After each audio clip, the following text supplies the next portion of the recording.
What's good, family, and welcome to another episode of Jimmy Bond's Podcast right here on WPEB Radio, 88.1 FM, 95.1 FM, West Philadelphia. What's good, family? What's good? Welcome back. Welcome back. We are here for another show, another time, another podcast. And you know I can't forget my team, the lovely Miss Lady T in the building. What up, Lady T? How you feeling? Hi, family. Thank you for the red carpet and the flowers. I appreciate it.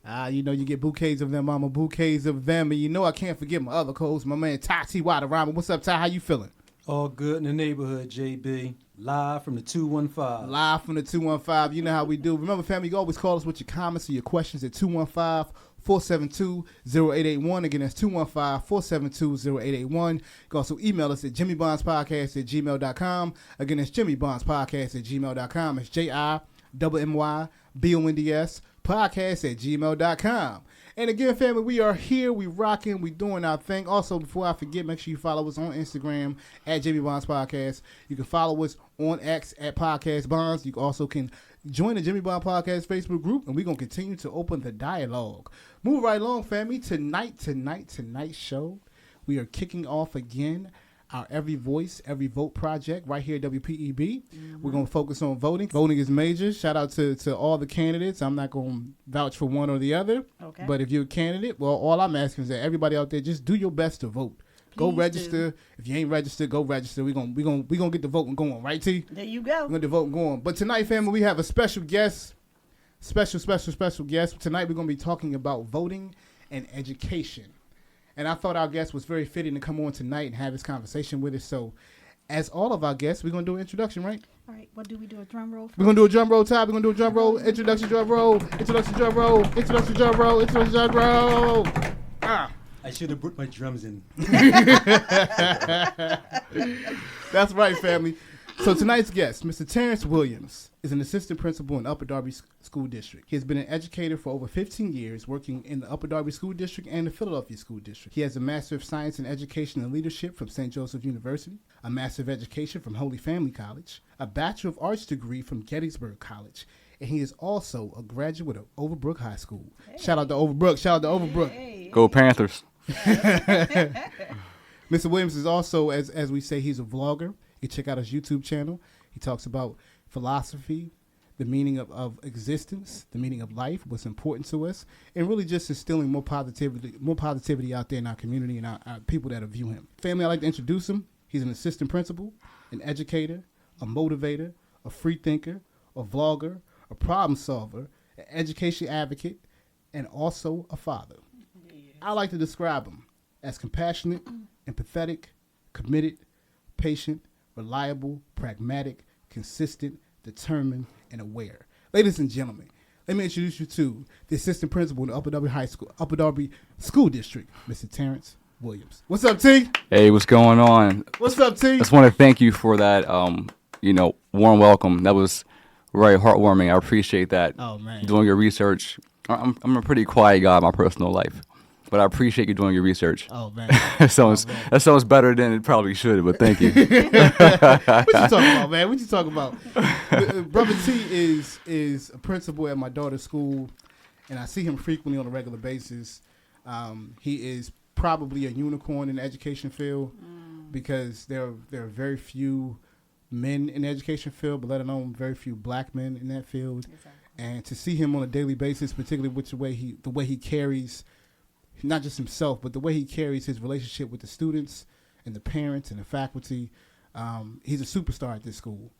And, there are times when I go in there, like my daughter is in like just absolutely loves him. So shout out to my baby girl, Mecca. When I told her Mr. Williams was coming on today, she had this big old look on her face. Wow. She was like, Daddy, Mr. Williams coming on? I was like, yeah, Mr. Williams is coming on tonight. So to have you here tonight, bro, we was talking about this back in June. Yeah. We was talking about having you on back in June.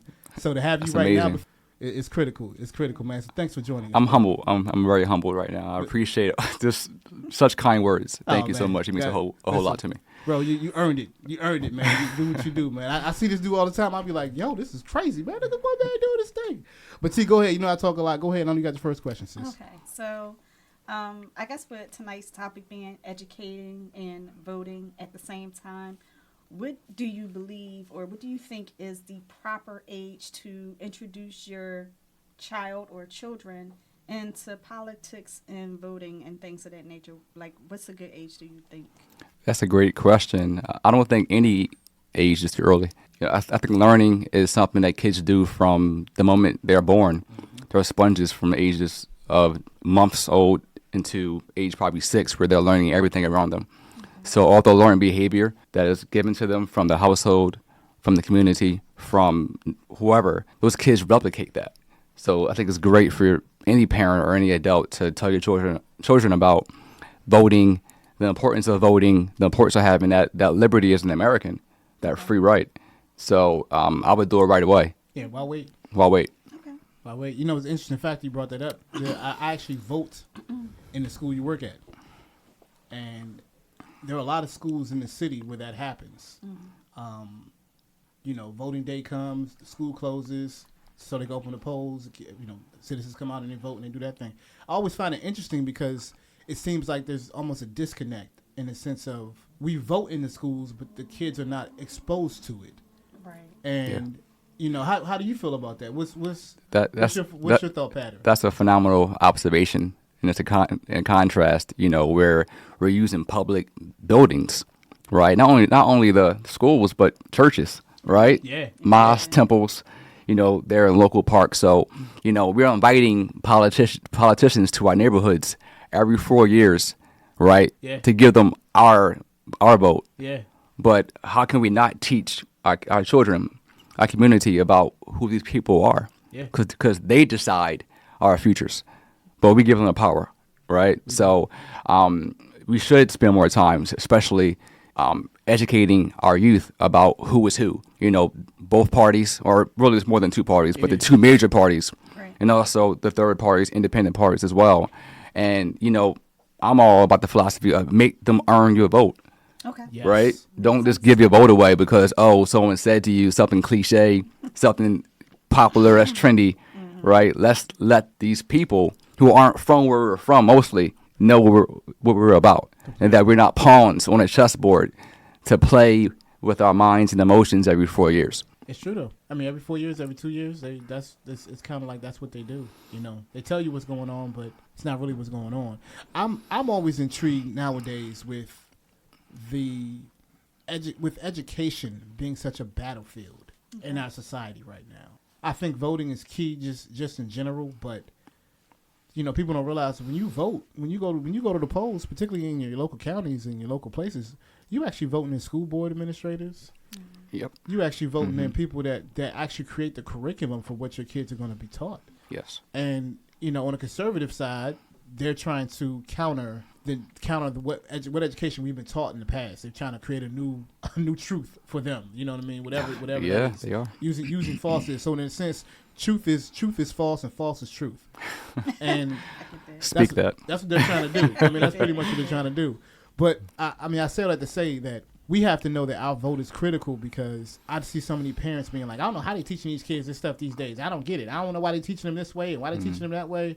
But if you vote, and the people on the school board that you vote for, those are the ones you should be talking to. Right. You know, those are the ones you should be addressing on a regular basis. Hey, what y'all teaching these kids? You know, what are these kids really learning? You know, I don't want to go on a diatribe about it, but it's something that I think the school board is always left off of the ballot. Nobody thinks about it. They think about the mayor, think about the president, think about the senator, the congressman, even your state reps. They think about that too.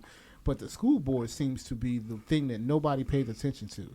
How important would you say, Brother T, how important would you say the school board is to educating our youth? That's something that you mentioned just now that isn't really mentioned a lot of. So it's a great segue into connecting our power to vote to education itself and how it impacts our children in our community. There are many stakeholders in our community, many, right? And the ones that we want to allocate to be allies for us are those on the school board, and that we should be making connections with people, business people in our neighborhoods who may one day apply to be a member of the school board. You know, and I know that where I am in Upper Darby, they have a really great school board. They do. But when I was in Philadelphia, it was in the news all the time about people not doing their jobs and quitting and things of that nature. So it's very important to make sure that you're out there networking with people who are in power positions, because one day they may represent you, right, or some like-mindedness of what you want to see done in schools.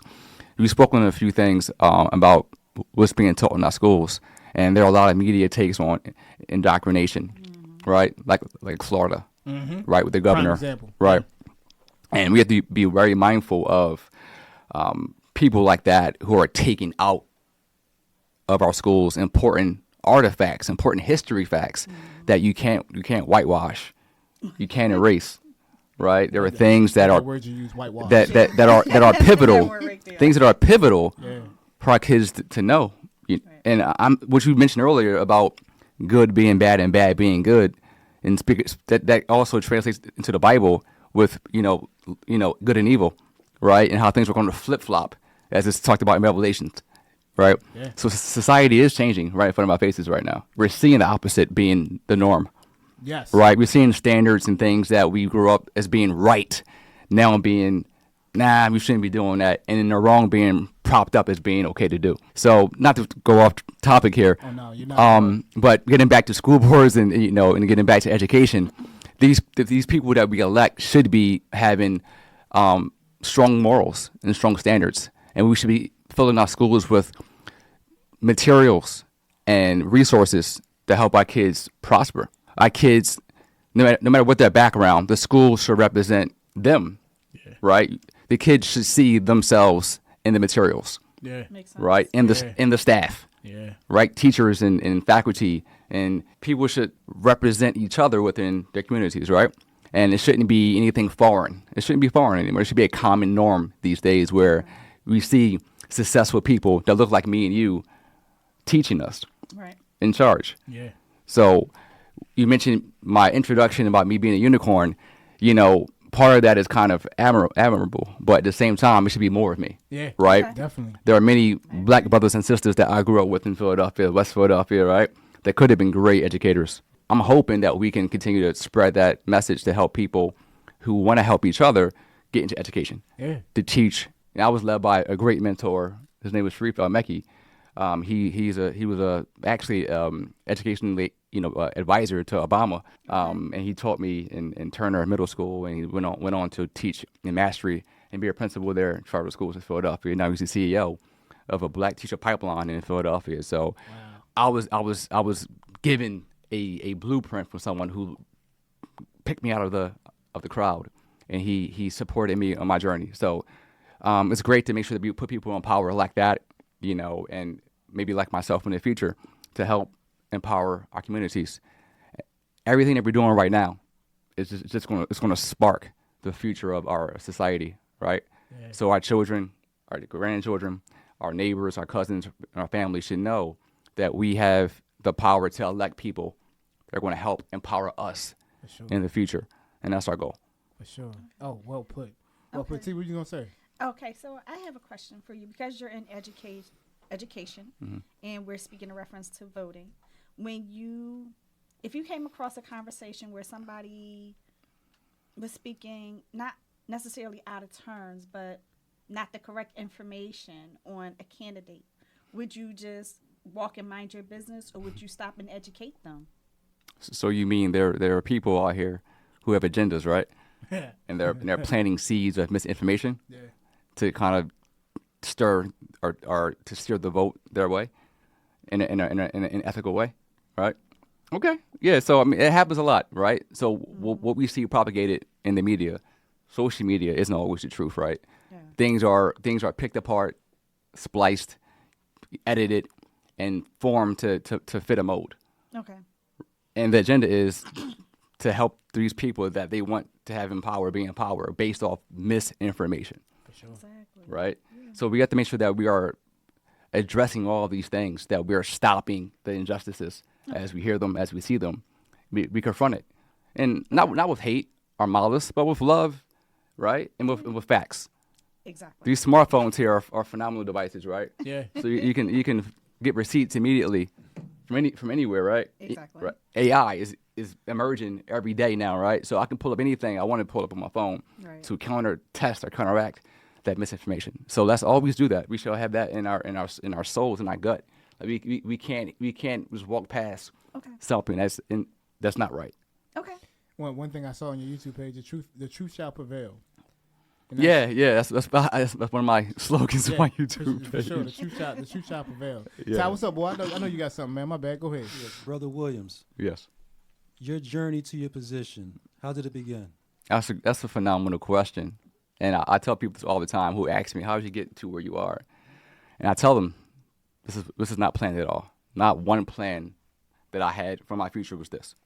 Okay. Even along the course wasn't my plan. Everything was divine, I believe, from God. Okay. And he put me where I am now. And every time I tried something different, it didn't work. So when I was in high school, I was in a program called Philadelphia Futures. It's now known as Heights Philadelphia, I believe, Philadelphia Heights. And they are a program that helps young urban kids of all backgrounds who are low income, coming from households that may not be structurally stable, do well post high school. So while I was in high school, Overbrook High School, I was in classes, on the weekends, at night, to kind of like get extra support Okay. to prepare me for college, Okay. right? Helped me with SATs, helped me find summer jobs. We did youth camps in the summertime. I mean, all kind of great activities Okay. to kind of like bond kids who wanted a future outside of what they already saw every day, right? The promise was if you finish high school, we would give you a scholarship Nice. and help you find a college of your liking that we can help pay for. So while in high school, I was given a mentor for 4 years plus one extra year while I was in undergraduate. So I have a mentor for 5 years. We had stipends every few months that would give us money for sneakers or money for books or like that. So it's a great nonprofit program. So long story short, I finished high school, 2001. I entered Gettysburg College, which is in Gettysburg, Pennsylvania, which is a rural town, 3 hours from here. Yeah. Right, south of Harrisburg, in between Harrisburg and I say the Mason-Dixon line, right? So you got to know rurally where you are, You better know where Right. you are. Exactly. right? In between Philadelphia and Pittsburgh is Pennsylvania, right? Let's see. So Right. I'm not the only So- one to say that. So be I'm careful. not the only one to say that. You got Pittsburgh and Philly, and then Yeah. you got Alabama in the middle. And like when, that. and when, and when Yeah, you yeah, stop pretty at much. his turn, right? So I ended up going to a 4-year private college of maybe 2,000, 3,000 students, and probably 100 students of color were there. So I was a minority of minority, right? And our campus was full of kids who are from like New England area, Boston, Connecticut, Massachusetts, and they had bread. And they were driving Hummers and BMWs, Mercedes-Benz. They were in the Uggs, if I knew what Uggs were, Yeah. right? Okay. 2001, 2002, right? So I mean, everything that, I experienced was like culture shock, Okay. right? So I spent 4 years there. In the beginning, I struggled. I'm not going to lie to you. I had a hard time adjusting to everything. By my 4th year there, I was doing a lot better. 2005, I graduated on time, thank God. I had my major was sociology, and I ended up working for a nonprofit after that in Philadelphia called Spin Inc. And they specialize in helping people or adults with disabilities. So I worked for that company for about 7 years. In between that, I'm in graduate school. Holy Family University. I was doing my master's degree for education. Now, that story is even better because during my graduation from undergraduate, Okay. the Philadelphia Futures Program has a ceremony every year for graduates.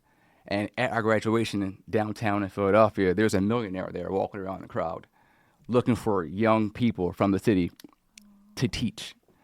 Because he knew that reading scores were so low for urban kids, right?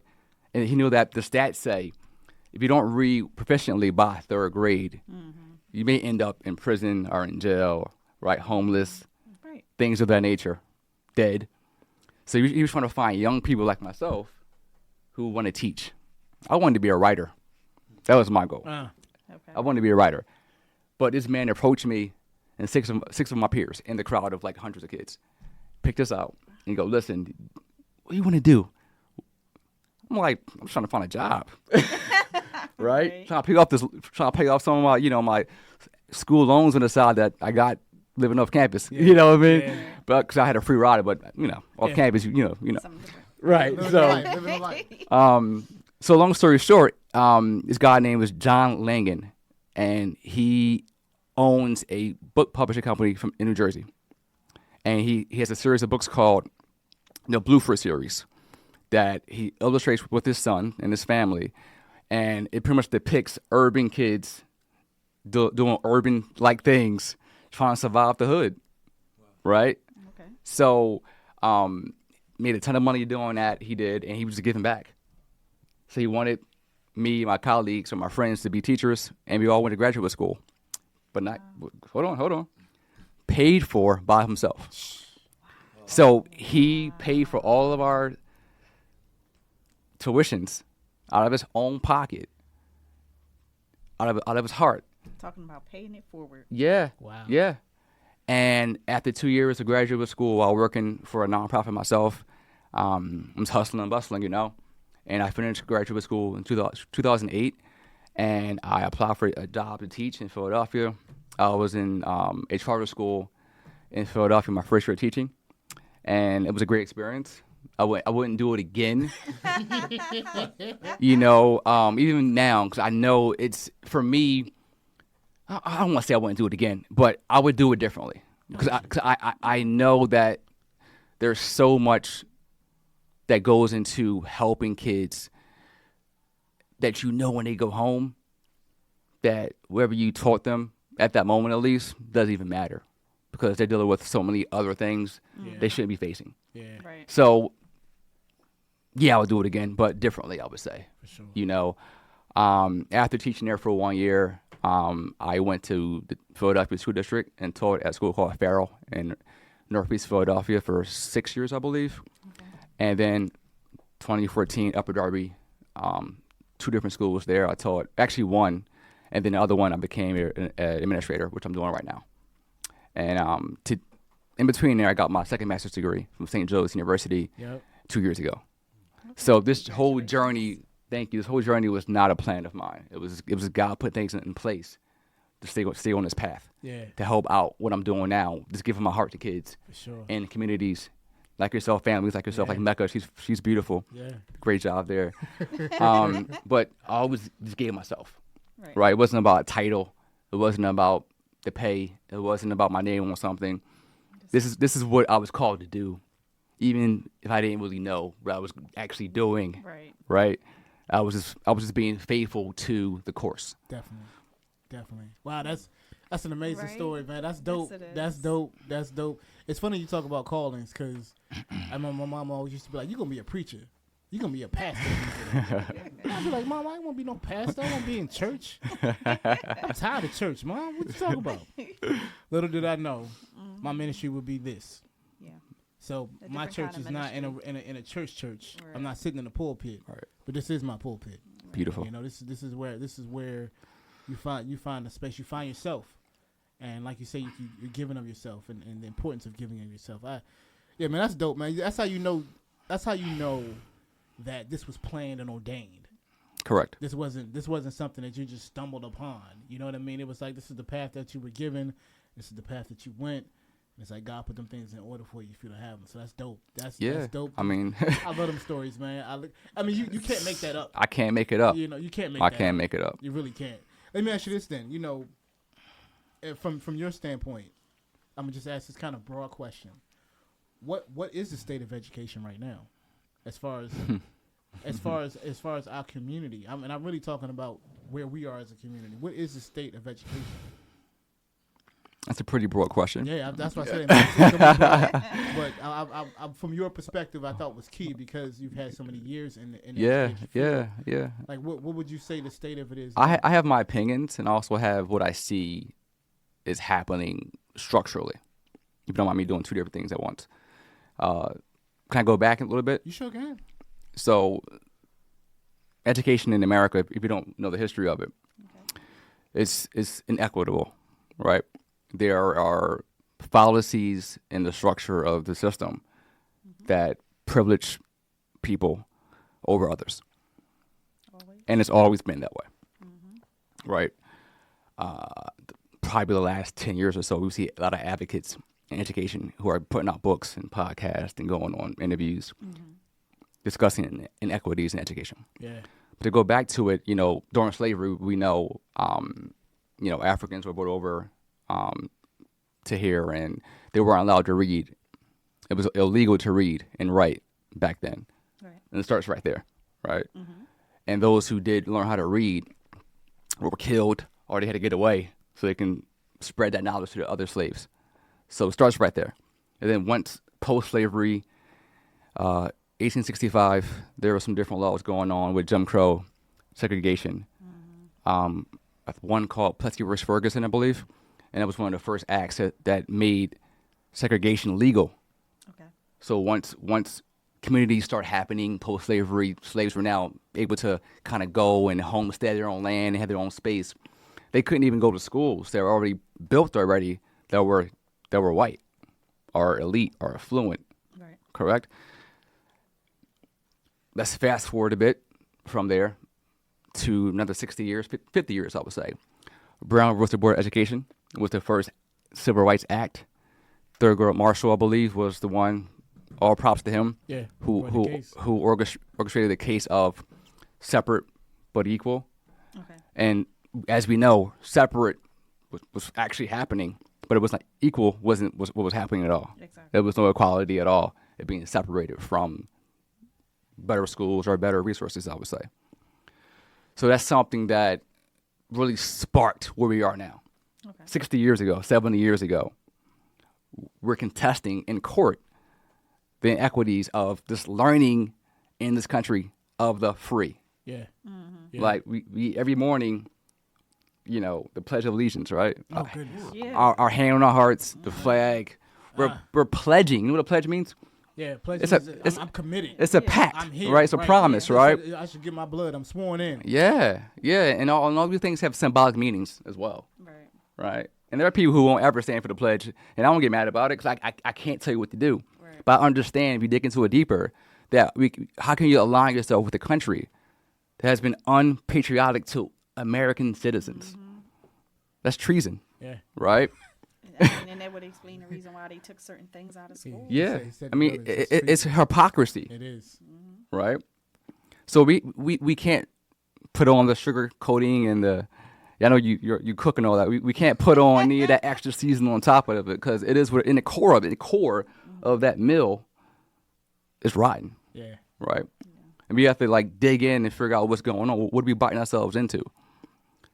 So I always want to just go down that road of history that we can't forget.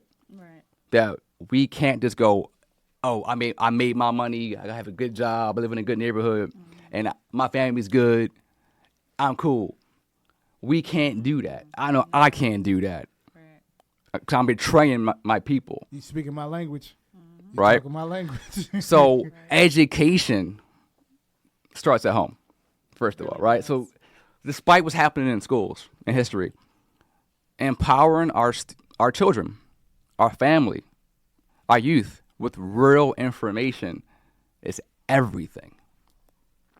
My mentor, he grew up, Shripad Mackey is his name again. He grew up in a Black Panther type community.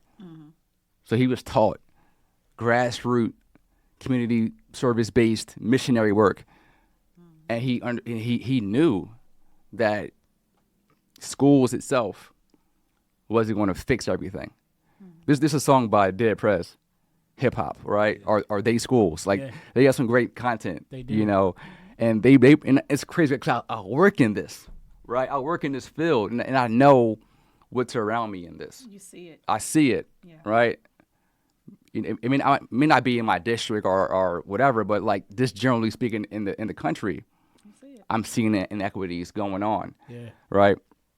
So let me fast forward a little bit more to current day, right? So after the Civil Rights Act of Education in the 60s, we were allowed to integrate. We all know about Ruby Bridges, right? Yeah. Ruby Bridges was a young girl who was really put out there on her own to attend the school and break up the monotony of all white, and she was harassed by grown adults with picket signs and spitting on her and cursing her, wanting to kill her. The National Guard had to step in. The National Guard had to step in for a little 6 or 7-year-old girl to go to school. Yeah. And no one would teach her at all, except for one person would teach her only, by herself. Because the whole staff said, you're an in-lover. You can't teach her. Yeah. So one brave teacher taught one, really she was gifted Ruby Bridges, who's alive today. She taught her and it helped her advance, right? Also, the Little Rock 9, another case For sure. back then For sure. in Arkansas. Yep. And this goes on over and over again, not only against blacks, but against Native Americans, Latinos, Yeah. and Jews, Yeah. and whoever else was on the neck or under the foot of America. Yeah. You know, so we can't ignore these things. We can't. So current day, we're seeing a change in I guess you could say in the media for the worse. And it's always been there, but there are under Lady T. We spoke about misinformation. There are people who are in power who are trying to pass things like Project 2025. Yeah. Which is something that was made by a right or a far right corporation who wants to take away Department of Education, Yeah. right? Completely. Take away the federal laws that Yep. go with it, right? Yep. And leave everything to the states. Now, I'm not against states' rights at all. I'm not, but we know the inequities in that. Trump said himself just 2 days ago with Elon Musk, and he was bragging about it like we want to get back education to the states. Out of 50 states, maybe 35 would do good.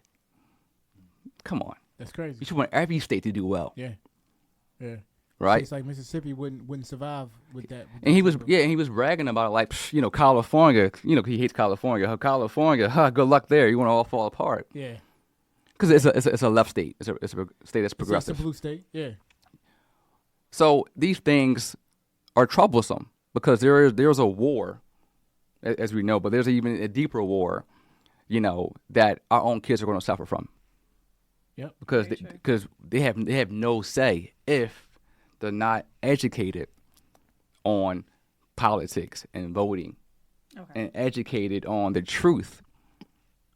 And we have to get ahead of that as adults and as people that know the truth, to give our kids and our families that truth in our own homes, so they can contest misinformation in the classroom. They can raise their hand and go, "Listen, Miss So-and-so, that's not right, because that ain't right." So that's our job to do that. Yes. And as a teacher, I'll welcome that. Challenge me. But everyone is not like that. Yeah. Okay. That's so real. I guess I have a question Yeah. for you. Mm-hmm. If I am a parent and I have a child and I need to educate them about voting, how exactly do I go about it? Because you don't want to overwhelm your child with too much techie talk, if that makes sense. Mm-hmm. You know what I mean? So how exactly do you think a teacher or a parent should talk to their child about voting and the importance of voting? Yeah. I mean, coming from a teacher's point of view. Yeah. I mean, I was a teacher for 12 years in the classroom, and I did it out of my heart. And it's something that we have to open up the door for any child to ask a question about something they may not know. Because if they trust you enough to ask that question, then there's some kind of bond there. Don't break their heart by saying, I don't want to hear it, or later You're too on. young for me to tell you. Yeah, like, Don't push them off. as teachers, we can't be on one side, but we're taught to be neutral, right, or unbiased. Not always was. But I would teach them about a variety of things that they can venture themselves into. So your question is about how do you teach your child or students about voting? We can go back to voting rights, right? They kind of almost kind of correlate with the rights just to be a human, post-slavery, right? Existence. Slaves couldn't vote. They couldn't. So- Because you really didn't exist. Right, you were 3/5 a human. Like that was a legal standing, right? That's one reason why the Civil War was a big thing, because the South had majority of the slaves, right? And for the North, to feel like, hold on, we want to vote. You have so many extra people, right, that can vote. Right. or kind of be part of the power struggle. So they made every slave 3/5 collectively, right? So long story short, I mean, post-slavery voting rights were slowly given to different groups. Women wasn't allowed to vote until 1920, right? So it's always been a thing where the elite, those in power, those in charge, determine everything. They do. Like they still do now. The victors They still do of now. wars Yeah. determine Everything. everything. Yep. Yeah. So what's written in law is profiting one group. Always has. You can tell that right now with the Supreme Court. Mm-hmm. You can tell that right now with abortion. Yeah. There's so many things that you can talk about. I always find it interesting because I'm glad that you actually gave the history of what education and voting was like, not just because of the fact of you're a teacher, but there are people right now who do not know this history. All right. We didn't mention Reconstruction. Yeah. And how that went down. Big. And how African Americans, blacks actually had positions of power, which is why Jim Crow was actually instilled, because they said we had too much power. Them Negroes got too much power. They didn't use Negroes. I'm just saying they had too much power in the sense that we're able to police and provide for our own community. And this is all the things they brush over in school. Completely. And I don't mean police in the sense of a police. I mean policy. Okay, that's really where it comes from. Right. Be able to give to provide for ourselves and our community what we need instead of what they give to us. And I think at the end of the day, if we don't know the history, we're not exposed to it, then we're doing ourselves a huge disservice of understanding why voting and education go hand in hand. They say the people that are more educated are the ones that tend to vote, right? That's what they say. But I tend to believe that sometimes our people don't vote because they don't know how much it hits them every single day. How can you teach somebody something that you don't know? They're ignorant to it. And ignorant is not a bad word. Ignorant is a word that says you just don't know what's going on. So you wake up in the morning, you wonder why your gas bill's so high. This is why your gas bill's so high. This is why when you go to the tank and you fill it up, it say 389, but yesterday it said 472. I'm just saying, like, these are things that people are not privy to. They're not even knowing why these things are the way that they are. Somebody in a position of power is making these decisions, Right. and they are the victors, as Brother T said. They're the victors. So the victors win. They make the laws, and we have to abide by those laws. That they're the victors. Even if we talk about 420, even if we talk about that, you can tell that in previous years we were the ones suffering from the 420 gamut. Right now, white folks like, hold up, wait a minute. Let's get in on this. Let's go ahead and put some money in on this. You know what I mean? Right. So I bring all up to say, just because laws are made, I guess, not to put things in place so that we don't succeed in certain areas, or we're stuck. We're kept in our place per se. Right. We're kept in our place in affluency and being able to profit off of certain things. That's their game. They want to profit off of us. They have the power. That's what they do. Which is why your vote is your power against that. That's exactly what it is. I can go on forever. I can talk about forever. Yeah. I'm going to give you a slogan, Brother T. You tell me what you think when you hear this slogan, right? I blame it on the parents. I hear that pretty often. Pretty frequently, right? Pretty frequently. I mean, that's what people always say. I'm blaming it on the parents. The parents' fault. Right. But when you hear that, what do you say to that? What do you think of that from your standpoint, where you sit? It's a cop-out. But it's also something that's been said so much, you kind of believe it, right? Okay. They say that if a lie is told enough times, it becomes a truth. Okay. Right? So we all have things that we grew up with that we thought was truth that is not. But we heard it so much, it's ingrained inside of our brains. Okay. And that's our own bias and biases and things that we have in us. We have to acknowledge. Okay. Once we have light on those things, we go, oh, step back. Yeah. Let me unpack it and understand the root of it. Yeah. And then try to repair that. Okay. With everything. I mean, so you're more so saying, like, hold yourself accountable for not knowing what's going on versus you pointing a finger at somebody else? Absolutely. Okay. Absolutely. I get that. There's something that there's a financial advisor named Dr. Boyce Watkins on YouTube, and he has like the Black Millionaire School, right? And he has some kind of quote where like the poor blame others, the middle class look around and go, I'm going to follow all the rules and work until I'm dead. That's the truth. That's right? what they do. And then the elite sit back and go, thank you, everybody. Right? I'm going to collect my money and profit from everybody. Because, time equals money for us. For those who are elite, it doesn't. It doesn't. So, parents, right? I'm a product of two parents that I cannot choose at all, right? I have no right. I had no power in choosing who my mom and dad were. Yeah, completely. It was already in the works. And I always think about this. I have this video about this on YouTube where I talk about existence, right, and where we come from. Okay. We can't choose who we're born to, our background, what neighborhood we were born in, country, any of that, our gender, anything. It's just who we are. It's who we are. Right.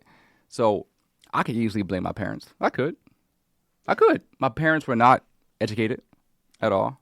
My father wasn't in my life growing up. Okay. Right. I could say I grew up in a poor neighborhood and low income, and I did. I could have easily quit and go, this is my destiny. This is my destiny. This is my fate. It's the cards I have dealt. I gotta lay in this bed. But we have to know that we're more than where we come from. For sure. And that we can self-parent, which I learned how to do, and then teach my own parents about, hey, this is not right. Let me show you the right way. Mm-hmm. Okay. Now, when we say it's the parents' fault, maybe partially somewhere in there it could be some truth in it. There's no absolutes, right? Okay. But if a child is in an environment, rather it's school or a religious place, or it's in a locker room, wherever that kid is, they're going to absorb what's around them. Mm-hmm. They're going to learn that culture of that environment. No matter where you are in the world. Yep. We it's all learned behavior. What we all do, especially kids. Especially kids. They replicate what they've seen. If not, they wouldn't be doing it. Right. Exactly. Right? Mm-hmm. So if we're hearing it's the parents' fault, just like when you said earlier, when you walk past somebody saying something wrong, how do you address that? Right. So we have to address the parents respectfully that are maybe misguiding our kids. Okay. And it's a fine line. Of course it is. Now, when I was growing up in the 80s and 90s, the culture was different, at least for me. Like, my neighbors were allowed to step in. Get over here. Yeah. Yes. What are you doing? Mm-hmm. Yep. Bring your rear end over here, right? And they can chastise me. I'm like, please, Miss Johnson, don't tell my mom, right? And that's how I was raised. I was raised with the community. Yes. Newsy Miss So-and-so out the window, right? Calling, I'm going to call your mom. Yeah. I see you, Terrance. I see you, yeah. I see you. Better put that down. I'm going to tell your mom when I see her. I know we spoke before, me and you, Jawari, about, you mentioned to me about you didn't like the term, it takes a village. Yeah, I hate right? that term. And we broke it down together on the phone. I love that talk we had, and I was raised thinking that all of us collectively together can help raise each other. Yeah. 'Cause I was raised that way. Right. Okay. But Jawari said, listen, what if there's no community at all? Right? Whether it's just, excuse my language, a hellhole where you live, right? There's no one looking out for anybody. I said, you're right. That's a great point. What if there is no village, culture or village to learn from? Yep. Yeah. And everything that it produces is rotten fruit. Period. So you're right. Mm-hmm, period. I mean, I never liked the slogan because I hate slogans. I just think they're used to kind of sell us something. Okay. Maybe when I was growing up, it takes a village. might have been good because I remember my village was strong. My village made sure I graduated high school. I get it. I get it. But today, it's completely different. Mm-hmm. These children don't necessarily have villages. These parents don't have villages. Okay. Some of these parents out here just on a solo, flying high, just the best way they can. And that's why I say you can't, when you, that phrase is, I blame the parents, you're going to blame a mom who works 2 jobs, trying to keep a roof over their head, and paying all the bills and making sure these kids have what they need, but the child might be doing something incorrect. You're going to blame the parent? This parent's doing the best job that they can, but this is who you're going to blame. Right. So the village, I think our village has to stop being individualistic. Okay. We have to be more community based. We have to think about more in the terms of how can I assist these children that are lacking, right? Mm-hmm. How can I provide support? It is not always money. You can't throw money at everything. No. Sometimes it's just, let me sit down and talk to young bull. Let me see what let me talk to him for a second. Maybe I can plant a seed. He might not receive it now, but maybe something happens and he'll remember this conversation. So it's we don't have enough of that in our community to say that it takes a village, because right now the villages are small. Okay, it's so hard to find the village now, because even if, suppose, my son is at the barbershop, and the barber wants to educate my son, as he should. This is how you communicate. This is how you get to know somebody. It's a safe space. It's the barbershop. But here I am being a mother. Don't be telling my son that.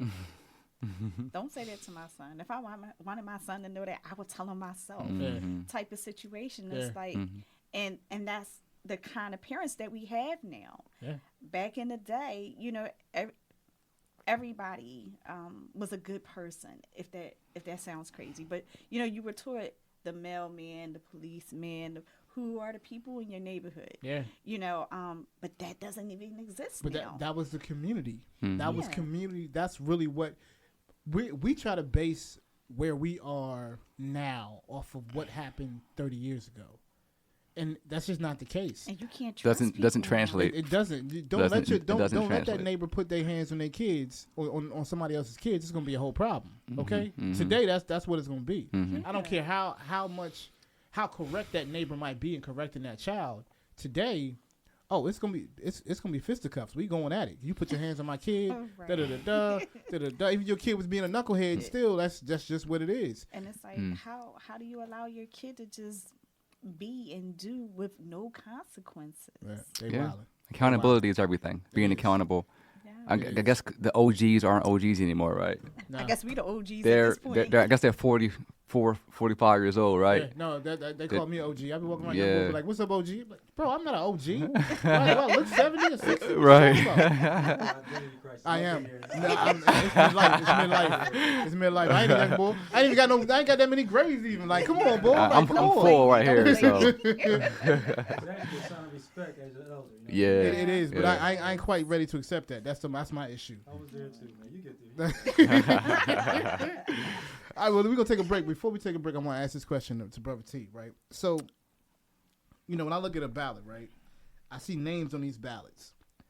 And these names represent certain issues, per se, right? Mm-hmm. One candidate might be about immigration, might be about taxes, or crime, or health care, right? That's what you see when you see these candidates' names.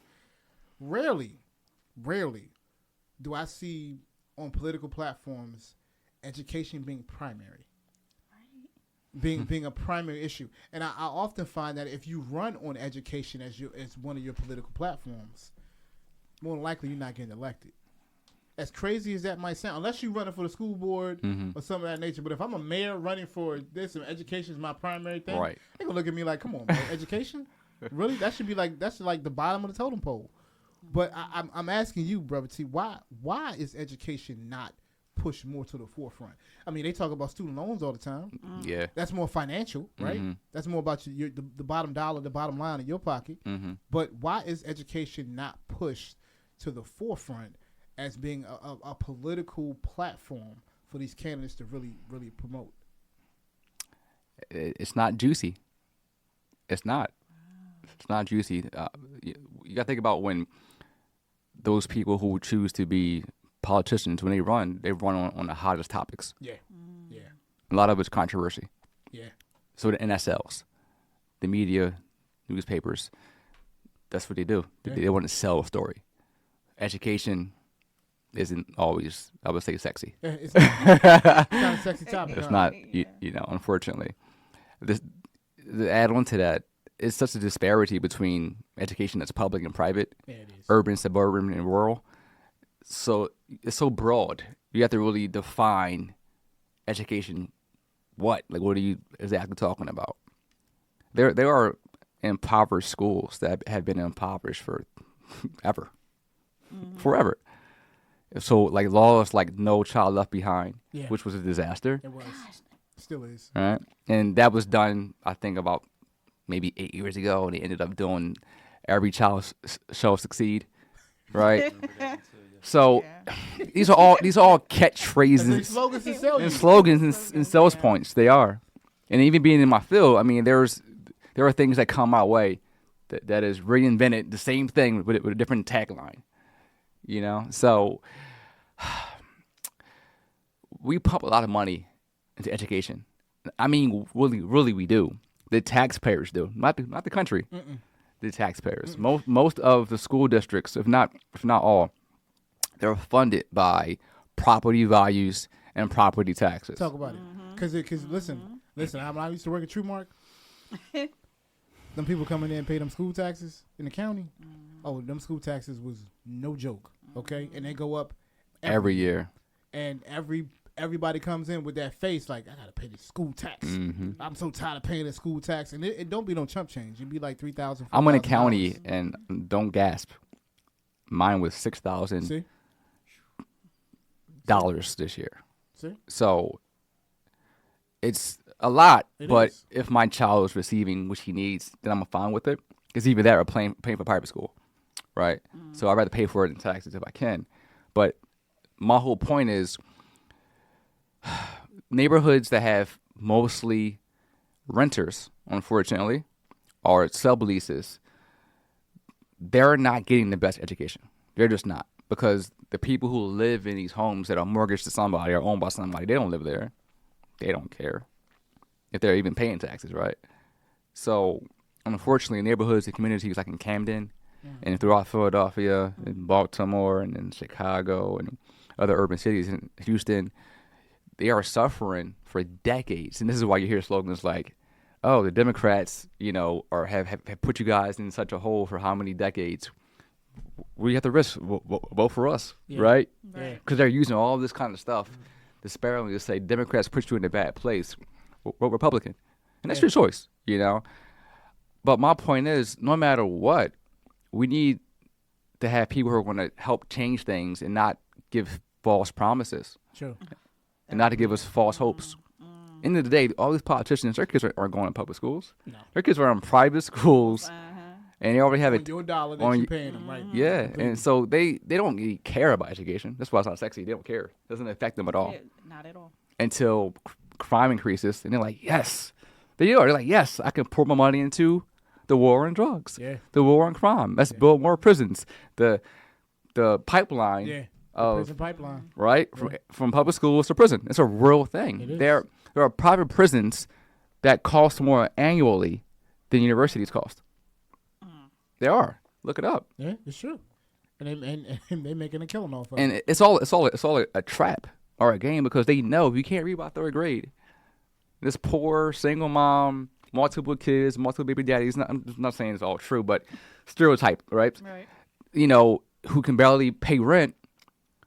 She's just trying to get by, and her kids have to fend for themselves. Yeah. And they're in public schools with teachers who they care, they do, but they're not from these neighborhoods. But they care, they do, because the pay isn't good, so they have to care. So they pour out to these kids, they give their best for these kids, and they're hoping that these little kids can someday do better in life. I mean, I know I did, but Right. I'm an anomaly or a unicorn, like you said, right? Yeah. But the goal is to make sure that all of us, once we get that knowledge base, we're pouring back into the communities, that we're electing and voting school board officials, that we're voting for people, judges and politicians and congressmen and mayors and governors who care about public education. So it does matter. Okay. It does. It really does matter.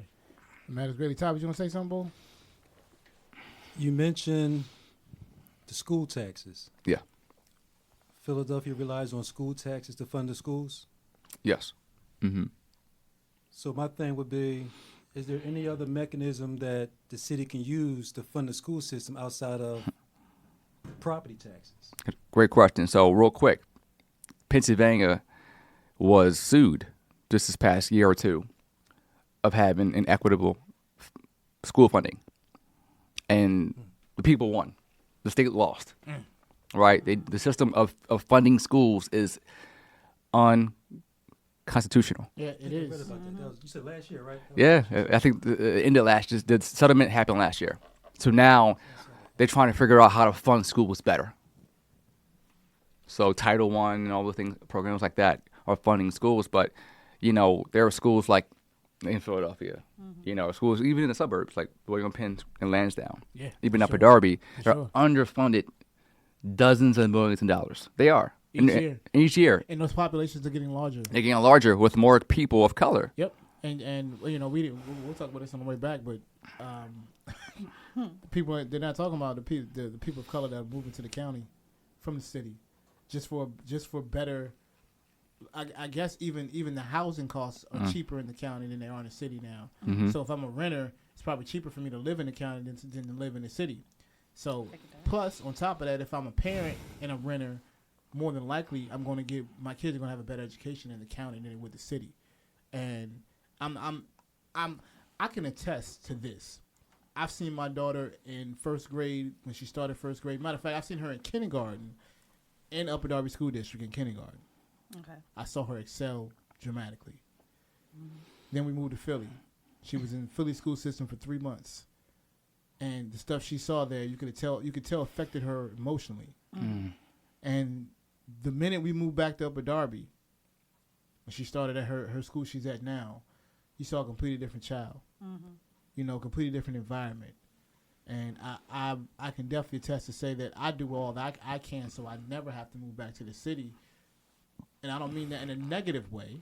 I mean just that I can't afford private education. I can't afford it. So if my kids can go to a public school and get a very good education, even if it's in the county, that's what I'm going to do. And that's just plain and simple. Yeah. I mean, I'm and nothing against Philly School District or nothing against it at all. My mother was an educator in DC public schools, so I have nothing against public school education. All right. I think just essentially there are kids that are kind of in the blind spots in these school systems, these school districts. A lot of times they focus on the negatives and the positives. A lot of times they put more emphasis on the problem kids, quote unquote, than the kids that just need a little bit extra help and support. And there are problems. There are problems at every school. There's problems in schools in the county. There's problems in schools in the city. Yep.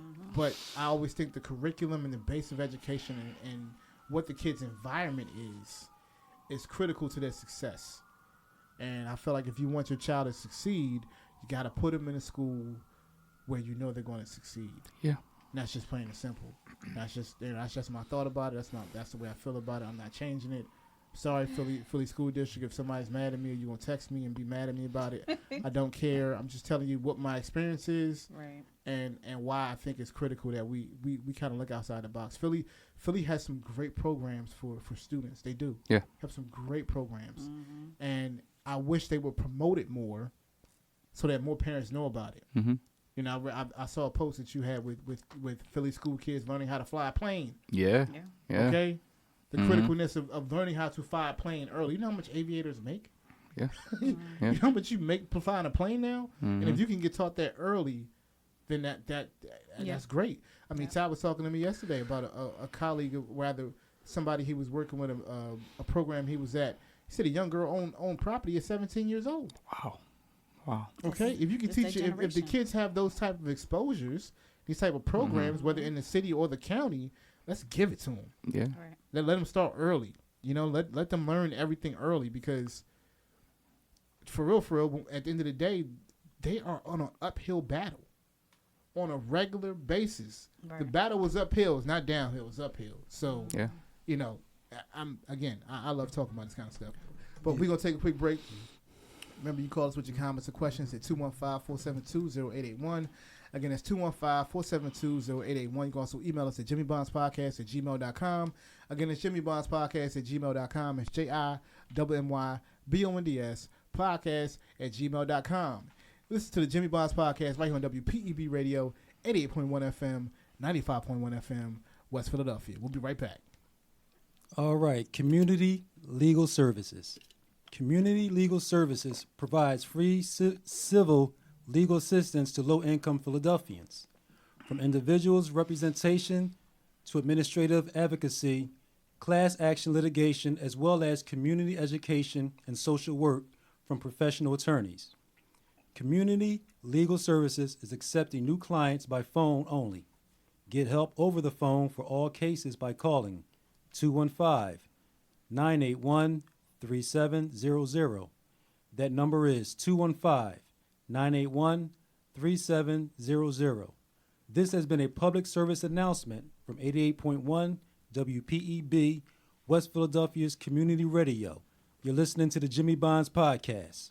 And welcome back to WPEB Radio, 88.1 FM, 95.1 FM. But move right along, family. Remember, you can always call us with your comments and your questions at 215-472-0881. Again, that's 215-472-0881. You can also email us at jimmybondspodcast@gmail.com. Again, it's jimmybondspodcast@gmail.com. It's JIMMYBONDS podcast@gmail.com. And again, family, we'll continue our series of Every Voice, Every Vote, West Philadelphia Voices. And today, we're focusing on education and voting and why education and voting are important, and also how they go hand in hand. Though sometimes people think that education doesn't go with voting, but it does.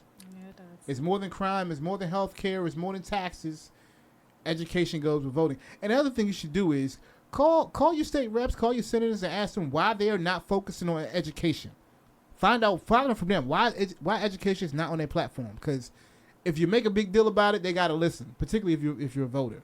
And I'm going to also make this note. Let me tell you why you need to register.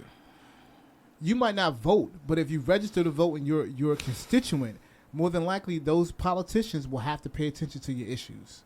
Mm-hmm. If you have an issue, they're going to pay attention. They're going to look at the voter registration and be like, oh, you're a voter? Oh, yes, how can I help you? Right. Or if you're not, they might not be so willing. And I'm just being God honest with you about it. So please get out. Register to vote. I ain't telling you who to vote for. I ain't telling you who not to vote for. Just get out and register to vote. Use your power. Brother T has actually given us a great history lesson on all of the things that we are. He's a history lesson really about voting in our country and why the vote is so critical. We've had ancestors die in order for us just to pull a lever down. That's really what it is. They have passed away from generations before us so that we can vote. So I'm not trying to, make you feel sorry or guilty. All I'm saying is this is your freedom. This is your right. Go ahead and exercise it. That's all I'm saying. Now, can I say something real quick? Whatever you like, sis. Whatever you like. I guess, my frustration is sitting here in this room. I love my mom and dad for, giving me a Catholic education, but the one thing that they did not teach us in Catholic school, nothing about politics, nothing about voting, nothing about anything that would have made me aware of what was going on in my community, nothing of the sort.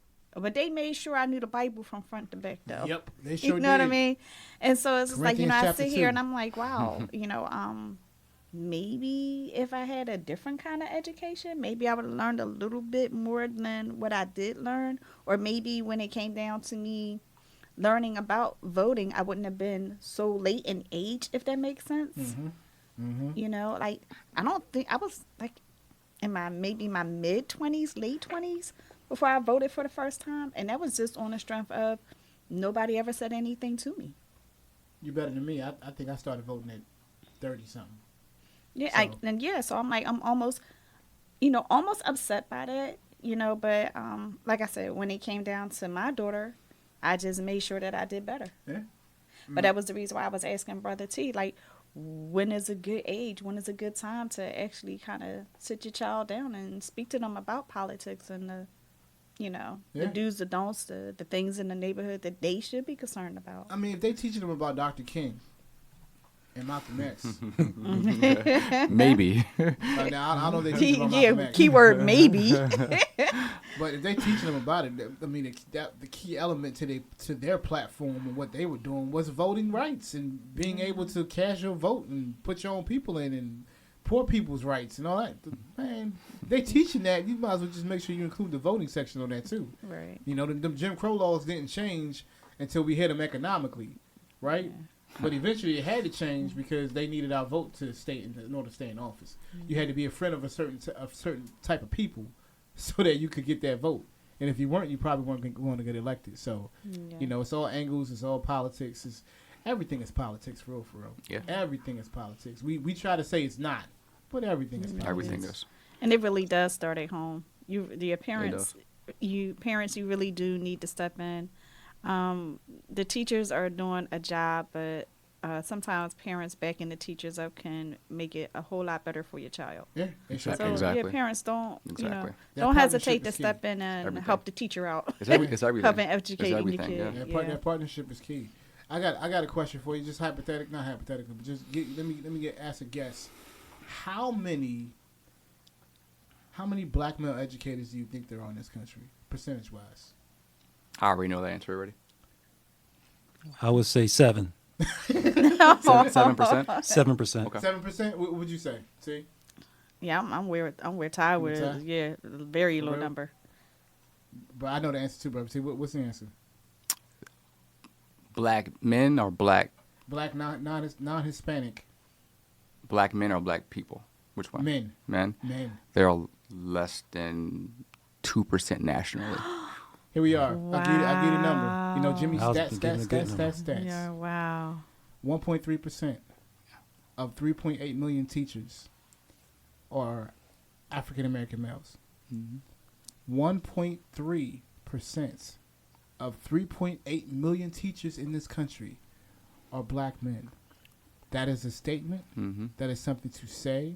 We have to, I hate the word break the stigma, but we have to change that because that's crazy. You know what's interesting about it's it scary. is Very scary. The generationally, what would happen would be particularly I'm looking at my mom, right? Our culture had it where the women went to school and became teachers to teach the kids, you know, or they went to school and became nurses, right? We would take up trades, right?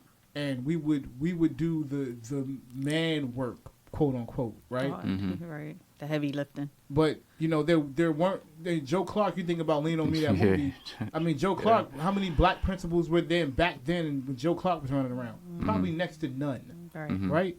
So there are some now. There's I'm not gonna say there's a lot more, but there are a lot more black educators, black men educators anyway, that are out there that are so needed in our community.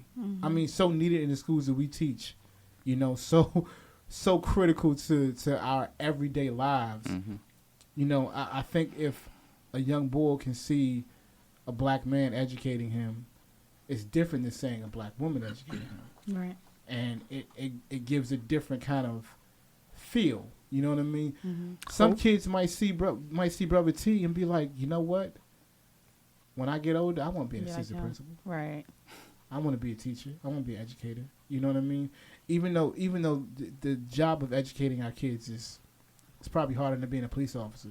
Oh yeah, for sure. I mean, so much more schooling for that. In training. In training. So, but you know, I wonder why that is. I wonder why those numbers are so low. Like, why are men out there not wanting to be educators? I don't think it's that they don't. I don't think it's that they not want to. Look, if I told you could be a teacher, you get 3 months off during a year, what would you do? What would you do? I might actually consider it. I might consider it, right? You get 3 months off. Matter of fact, you get 3 months off. You get all the holidays, and you probably have some days in there where you do some teacher professional days, and you rock out, and you still get paid the same amount of money each year. Would you not do it? Especially if I'm still gonna get paid over the summer. Oh, I have to go take summer vacation with my family. I ain't gonna lie to you. I'm not even gonna lie. When I think about a job, that would be the only job I want to take, working in a school district, because I'm like, I get breaks. I can breathe. I don't have 10 days of vacation and 10 days of sick leave. I don't have that. Right. I actually have some time. I actually be with my family. and actually, get ready and geared up for the next year. Mm-hmm. It's a whole different thing. I don't know why more of us don't do it. Right. I'm not saying it's an easy job. I'm not saying that. Not at all. I'm not saying it's going to be Right. easy, all right? But you need those 3 months after you do a whole school year, right? You need those 3 months to recuperate, Yes. clean your hair out, clean your head out, and then come back to it. Right. You don't get that in a regular corporate job or regular job you No, work you at. don't. If you work at Walmart or Target or something, you don't get that kind You of wish stuff. you would take 3 months off. Yeah, listen. Yeah. Hey, You not had no job to come back You're going to take 3 to. months off, huh? Right. So, I mean, the Right. benefits of being a teacher are there. Right. The benefits of having that kind of, not freedom, but that kind of flexibility in your life. It's a perk. It's a It's a perk. benefit. It's definitely a benefit. Yeah. Again, I'm not going to say that it's easy. I'm not going to say it's easy. However, you work. I mean, the shift hours they're not crazy. You probably leave at 4:30, 4 o'clock, 5 o'clock every day. Yeah, if if that. you don't have detention. If you don't have attention or something. So, I mean, and I'm speaking from experience. I remember I used to go see my mom in school. I'd be like, this must be sweet. You Yeah. get to teach these kids. Yeah, I'm just, because if you think about it, like they get all of these days off, and I'm like, well, why aren't the men lining up to be teachers? It's not promoted. We're not taught that either. No, we're Right. not. We're- Not and I mean, even in our culture right now, Mm-hmm. they aren't like, why don't you be a teacher? They're like, why don't you go do HVAC? Yeah. Why don't you go learn a Trades. trade? Or why don't you go work on cars? Or why don't you be a Right. mechanic? It's more, like I said, the quote-unquote man jobs. Trump's talking about them black jobs, Yeah. right? Right. The That's- The man jobs. right. You know what I mean? If you're a man, these are the jobs that you have. Mhm. Right. It's like, I'm telling you, I'd rather be a teacher or educator way before I love to be a customer service representative. I'm sorry. I'm telling you right now. But you're a good customer service Well, representative. listen. I mean, I definitely welcome any black man or any man in particular who cares about kids to be in education. I mentioned before, Street Fight Mackey does have a black teacher pipeline in Philadelphia, nonprofit, that he recruits young men over the country really to come in and to help train them to be teachers in urban schools. There's a principal named Principal Khalife, a really popular guy in New Jersey, who he podcasts every Saturday morning and helps engage black educators on how to be better in their craft, or not only black but even other people as well, minorities and so forth, to lead with love and purpose. So there are people, who have taken up the wall or the baton. They trailblazed it for people like myself to follow after. So the perks do sound good, but I'll tell you this: teaching is a nonstop gig, especially in elementary school. Like you're on your feet all day with kids, hands on from 8:30 until 3:15. So it's a nonstop job, and the 10 weeks off in the summer, yes, they are paid. But it's part of your contract where your pay is split. It's just broken down into lower increments throughout the year, so it can still pay you throughout the summer, right? Okay. So there are perks, but they're needed, and they're necessities. Oh, yeah, you better have it. But I'm not sure if you heard just recently in Philadelphia, they started trying to, All year round? do all around schooling, and this is talked about forever all over the Right. place. It's actually done in other countries, China Right. and so forth, Exactly. Japan. Yep. I know Senator Anthony Hardy Williams was trying to pump this out a decade ago on having school year wide, and that's something that I'm not saying shouldn't happen or should happen, but it's very, very hard for a teacher to really teach all year under the current structure of the way the school is. Yes, and I'm It would have to modify from the ground up to adapt to year round. listen. I'm gonna tell you like this. They probably thought that was good in the boardroom when they decided it and thought it was gonna be right. It's politics. Right, like I said, politics and everything. But I implore you not to vote for that, okay? And I'm gonna tell you why. Teachers need a break, Right. right? And kids. And kids. The kids and the teachers and the families do need a break. If they could provide some other type of solutions to kids continuously learning during the summertime, then okay, cool. But not school. All right? Not school. If anything, we're already programmed that we do 9 months and then we take 3 months off. those 3 months are critical for the recharge, the rejuvenation, the mental stimulus of a child. If you have a child learning all year round, that child eventually might be like, I'm tired of this. I'm done. I mean, learning should happen regardless all year round. No, but it should. I mean, formalized in school is different, especially for kids who are unfortunately are dealing with bullying or things of that nature, where they just hate being in those environments, or they maybe have a teacher they may not clash with, or maybe the school itself isn't a good school.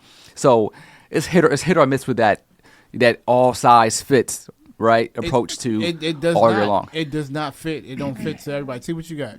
Okay, so you know me, I see things differently. Okay, now there is a way to have schooling all year round. Not only that, but if you have schooling all year round, then you have more jobs for more teachers. That would be a thing. You know, like instead of having one teacher to having to 30 kids or whatever. 30 kids, yeah. Right, but if you have schooling year round, you may have 2 to 4 teachers. And in the summertime, the curriculum would be different. You would teach them things that normally don't get taught during the school year. You know, make the summer fun for them, but educate them at the same time. You know, we always fuss about how these kids don't know how to fill out a resume or, you know, an application. Finances, right? Finances, voting, things of that nature. Yeah. You know what I mean?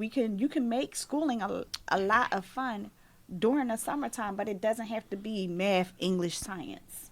You know what I mean? You could do all of the fun stuff or all of the things that are getting missed in between. Okay. You know, and like I said, you can make summer fun, and it wouldn't have to be as stressful as the normal school year. But I mean, more teachers, different kind of education during the summertime to make it a lot of fun. I mean, you can still throw some swimming and some tennis and some golfing and some soccer and some chess in there, you know, because those are all educational things. Yeah. You know, in the midst of teaching them how to fill out an application. But you know what? I don't know if that's what the curriculum they were talking about was. I don't know if they were. I mean, we can't. Kudos to Japan for year-round schooling in math, English, science, 365 days. But can I stop you there for a minute? Because the suicide rate in Japan is probably sky high. I think it's the highest in the whole world. So I mean, so the pressure to be perfect. I studied Japanese for 2 years in college. So this guy. Konnichiwa, right? But you know, the stress level to learn, this is my recollection, to learn 200 kanji characters by 5 years old, right? And then be able to formulate, you know, formalize sentences and to write in the correct orders. I mean, Catholic school writing. I mean, Japanese writing is even 10 times harder to like do it perfectly, penmanship and the correct stroke order as well. Right. So like all of these things matter. So I'm sure they actually start putting out nets under buildings and high-rises and apartments in Japan because they were trying to kill themselves, right? So like, you know, I'm not saying no to it here, but there are some cons to it as well. I'm saying no. Right. I vote no. And I hear you. I mean, listen, probably no, but I mean, I don't want to ever sway anyone's opinion in terms of that, you know. Imagine all the backlash from all the companies making money all summer. Yes. Right? Dorney Park, Six Flags, Disney World. Yeah. You know, it's going to be some kind of clash. That could be fun that's too. Vacation. All the tourism will be bad. Camps, daycares are going to be out of business because they're in school all year. Let's see how much bacteria we can find in a swimming pool. Brother T, we talked about the disparities in education. Here's the question. Do you feel as though education can be used as a genocidal tool? Genocidal tool? My God, what a profound question. Yeah, I mean, think about Germany, right? And Hitler and how he taught a whole nation of people to hate Jews based off propaganda. Yeah. It wasn't even true, right? So, education, just like religion, can be, or anything else, can be used as a weapon. And we have to be very mindful and careful about what we're getting fed into our minds, into our bodies, what we're listening to. whether it's music or whatever, education. So all these things really matter. Genocide is a huge topic that correlates with a lot of us in our communities, within cities around America, where genocide is almost, in a way, a norm. We're getting lots of murders and killings of each other over drug beefs and other kind of beefs, and it's tragic. It's a cycle that hasn't been broken at all. That's something that we can't ignore either. Why are we maiming each other, maiming, killing, and murdering each other? For what reasons? And why is it even a cool thing to talk about? Why is it a cool thing to even rap about or perpetuate or have an image of? Ops and a Glock and a switch. Like, why are these things even a staple? There are kids in urban schools who bring that mindset to schools every day. They're weaponized. Very much so.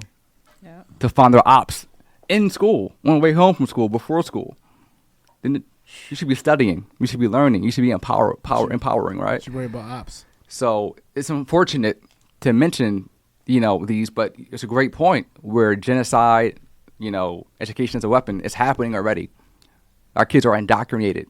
They are, from the corporate companies who are in charge of publicizing genres of music, subgenres of culture that doesn't represent all of us. They say it do, but it doesn't. BET isn't black owned. Thank you. Right. Right? The same company that owns BET owns VH1 and MTV. Yep. That's a conglomerate, Yep. of shareholders who don't care about our black lives That's or why I urban don't- lives or minority lives. Only They care watch about BET no more. the profit margin. Yep.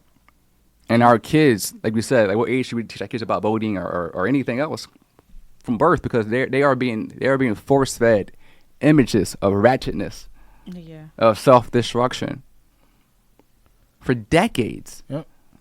Drugs and all things that are detrimental to our communities. Yep. And we see it repeating itself over and over and over. Yep. The So- cycle been going on since I was a young buck. so- Yeah, we thank God we survived it. Yeah, we survived it, right? We did. Right. Yeah. But we got to pass it back down to our youth and our communities, Yep. because it's detrimental. If not, we've failed ourselves. We've failed our communities. All right. I love the way you put that, though, Ty. Like, can education be used as a genocidal tool? Evidently, yes, because we've killed enough of us to see that what we're being educated. And this ain't got nothing to do with schools, because when you go to school, they're not teaching you to shoot your brother. They're not teaching you that. They don't be Right. like getting up on the board and be like, you got ops over here, so make sure you go shoot your ops on Orange and 8th, okay? Like, that's not what they do. Of course not. But those things are barriers to learning what's being taught, right? And as an administrator, I'm counteracting behaviors more than I'm counteracting how to improve test scores, how to improve curriculum, and how to get more library books that look like me and you, from authors that look like me and you. Right. I'm fighting an uphill battle to kind of unprogram these kids. Sometimes their parents. Yeah. Yeah. How to unprogram that mindset that is keeping you down. We gotta be accountable. We can't blame the man, right? We can't For blame forever. everything, right. There's a part where if we know better, we do better. Yeah. And we hate phrases and slogans, but Yeah. that's something that we if we know enough. These smartphones, these tablets, these devices can empower us. I've learned so much just reading every day. Yes. And I don't mean like memes and social media. I mean reading reading. actual content. Right. That's actual knowledge. You mean reading. Like Yeah. my financial literacy is phenomenal compared to when I was in high school. Right? I wasn't taught how to budget a checkbook or a bank account, or how to get a credit card, how to apply for a car loan or a home loan. The difference between credit and Credit debit. and debit. I actually made a 10-page guide agenda to attack all these deficiencies within our community. I'm glad you brought that up, because this is a great segue. One thing we were talking about when we talked offline, it was socioeconomics. That's everything. And I think a lot of times people hear that term and they're just like, socioeconomics, what does that even mean? What does that mean to you when you hear socioeconomics? It's well, within itself, the word itself, if you break it down, social or socio is people, community. Economics is money, finances. Right? So America That's an example because we all live here, right? We focus so much on race all the time. America is obsessed or over obsessed with race. It just is. And we're born living this duality of like, you know, being who we are, but also like having knowledge of outside ourselves. This is for survival skills, right? I can't just be a regular human being. I have to know there are facets within this. I can be myself in these environments. In other environments, I have to be somebody else. Yeah. Yeah. Right? And I don't mean that by selling out, because that's not who I am. No. But you got to change up a few things about how you look, Oh, yeah. how you speak about some things. Oh, yeah. 'Cause people get offended, or they don't know how to deal with it. Right. Right? Now, and I was told by a black administrator in an interview, right, that, like, post-interview, I called him. I'm like, why I didn't get the job? Oh, my brother, come on. He was like cursing. Oh, my brother, come on, man. You got to be on cold, my man. I'm like, where is this coming from? Because in the interview, you were like suit tight, smiley face, corporate, man. right? So don't hire me because I ain't talk the job, right? Hire me because I have the skill set. Right? That's oh my goodness. Right. So social economics in class, right? That, in my opinion, it kind of goes hand in hand and correlates with race, because the founders of this nation were wealthy white men, Anglo-Saxon men from Europe, right? They had the power. They decided to leave Britain because they were being oppressed. Okay. They were, right? They're paying too much taxes. They had to pay taxes to the king. Yeah. We ain't doing this. We out of here. We out of here. I get that. Right? And they formed their own nation over here that was already inhibited by indigenous people, natives. Long story short, we know the history of it. They had to recruit some ethnicity of people to help build their land. They tried Chinese people. They tried the native. They tried whomever. Finally, us, being tropical people from Africa, we were sold off, unfortunately, by slave merchants who are African. We were. To foreign people for money. We were sold off. But the African merchants sold Africans who were not part of the tribes. For one, I'm going to clarify that, because tribes mattered back then. It wasn't African or black. It was tribally divided. Yep. So they didn't care about so and so from another tribe who they captured in war. He's worth this much money or gold. Boom, bye, you're out of here. Right. Yep. So don't get confused from propaganda. We hear people say to you, "Oh, blacks will back slavery." Yeah, but it wasn't based off color back then. It was based on tribes. It was. Yeah. Right. It's based off victors. Right. We won. Yeah. You're gone. Right. Yeah. So, how America was formed, the founding fathers, including Ben Franklin, who's a Philadelphia, legend, they decided to enact laws, the Constitution. The Constitution is still today in effect, right? It's been amended a few times, but it's still pretty solid of what it is. Right. Within that context, we talk about slavery and what it was. It was an economical advantage for the South. Okay.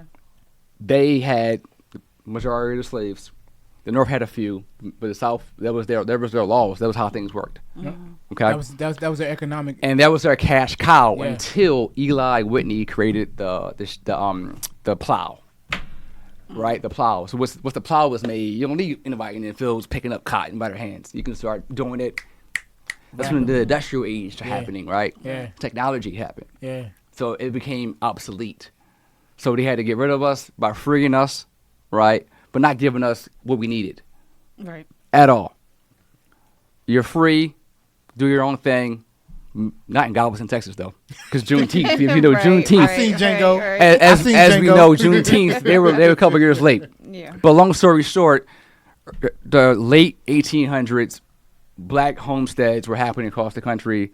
Black people were allowed to travel up north, in the Midwest, even the West, to kind of form communities and build things up. Yeah. Fast forward, 1920s, Tulsa, Oklahoma, the first Black Wall Street. And there was many Wall Streets, not only there, but it was many Wall Streets. But that was a prominent Wall Street. Yeah. And blacks were flourishing on their own, being self-sufficient, which is everything in my core, is being self-sufficient and passing on my knowledge to somebody else. Right. Right? Because we can't be government welfare checks dependent forever. Right? So Tulsa was burnt down. And they had movie theaters, businesses, airplanes, banks, Hotels. schools, hotels. They were thriving. Oil. They have oil. It's just Oklahoma. They were thriving. And similar to what happened in the massacre of Rosewood in Florida, Yep. a lie happened where some black person said something to somebody white in an elevator, and somebody got offended and said they raped her. It happened again in Emmett Till, right? It's the same All story stuff. All the in time. all history, right? All the time. Somebody did And- this. And what Trump say today? They raping, the Mexicans are raping our women. or Yes, something like that, correct? migrants, immigrants, yeah, There we go. yeah. That's- They use Yep. that same thing over and over. and over Politics again. is always an agenda, right? You got to think about who's profiting from these lies, and history repeats itself. That's why it doesn't matter how old your kid is. Educate your kids, right? There you On the there's a book by Sun Tzu called The Art of War, Yeah. right? On war tactics, war philosophy. Yeah. It doesn't change. It doesn't. It's just the only thing changes is the speaker of who's saying it, Right. But it's the same rules being followed. So fast forward past Tulsa, it was burnt down. It was actually bombed. They actually bombed Tulsa. They did. They don't talk about that being a bombing, but it was. If you watch a lot of documentaries, they talk about the planes flying over. and Yeah, dropping- they and dropped dropping down bombs. incendiaries. Yeah. But they say Pearl Harbor was the first time we were bombed, Yeah. but it's not true. No. Right. 1920s, it was done in Tulsa. So fast forward, the Housing Act, right? After all the wars, the GI Bill was passed. Soldiers came home after World War I and II, and they needed somewhere to stay. They needed to live. The government, it's something that Dr. King talked about, the reason why he was really killed. If you don't know this, he was really killed not because it was like black and white people together. He was killed. He started attacking the inequities of the economics. He was like, how come the GI Bill was passed in the 1940s to give soldiers who are white, not black and other nationalities, white soldiers, a leg up? They created the mortgage laws that we have today. The 30-year mortgage started then. If you dig deep into it, redlining, Redlining is major. right? It's still happening, right? Still happening. Where then they promised America, or they promised the soldiers of America, the suburban life. It was marketed as suburbia is better than being in the industrialized, factory-driven, Yeah. smoke-filled cities, and it was true. So they started building something called Levittowns. So Levittown in Jersey, it's Levittown in Pennsylvania, There it's is. Levittown in New York. There It's is. the same family, Levittowns. Look it up. And they constructed white suburbia. The single home, the white picket fence, wife and husband, the kids, and the dog, right? That was constructed then. And we saw all chase that dream. We were trying to get to suburbia. I mean, I'm there right now. That's the American dream. Right? Yeah. Yeah. Everybody wants the house with the Everyone white wants, picket wants, fence. wants that independence from being, where we are now, or where we started from when we were younger. Yeah. So the housing acts started 1940s. Redlining, which meant, if you don't know this, maps were depicted where they would draw red lines to neighborhoods where They wouldn't link to. not masses of people, but one or two black families, right, made it red. Yeah. And once that grew, the redlining got larger, and that told young, vibrant, optimistic people who are white, hey, don't move on this side of town, Yep. because this side of town is full of people who are color, and it's gonna get worse. Yep. Right? And that's how white flight kind of happened too. Right? It started actually paying people who were white in the cities to move to the suburbs. We want to pay you. We want to buy that home from you Yep. And we for, got another home for you. more money than it's worth. Yep. And then once you sell the house, we pay you. We're going to get a black family to go in there and pay higher rent on a property that isn't worth that much.